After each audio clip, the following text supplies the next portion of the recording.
knajpě u starý veliby je zase pěknej hluk.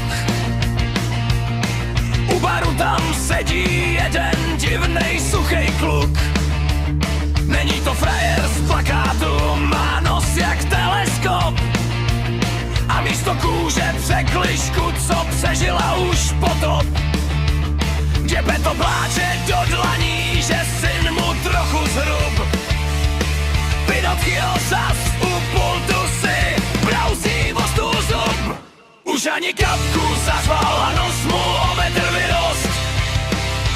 Vypadá jak věšák, má v sobě dřevní hrdost. Abstinence bolí, když si z borovice rumem si chtěl provázat svý suchý plíce. Žádnej hlas, žádnej rum, jenom čistá pryskyřice. Smrček mu dává kázání, že má žít příkladně. Pinocchio ho zaváčkl a cítí se dost parádně. Chci bejt faktický kluk, křičí na celou nálevnu, ale bez tuzeláku tuhle noc asi nedám tu. Hodil tam panáka, v břiše mu začalo doutnat.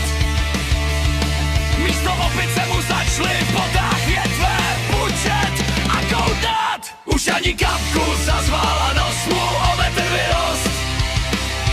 Vypadá jak věšák, má v sobě dřevní hrdost. Abstinence bolí, když si z borovice rumem si chtěl provázat svý suchý plíce. Žádný chlas, žádný rum, jenom čistá pryskyřice.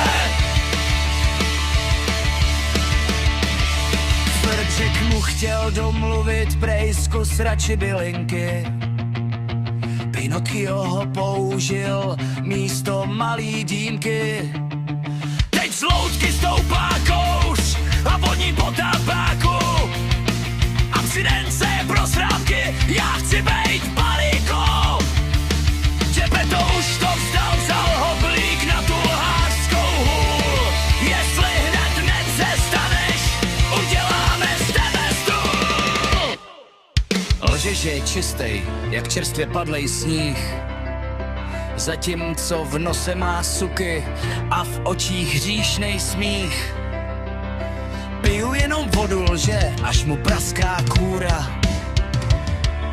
Z nosu má teď trám a v hlavě pořádnou fóru.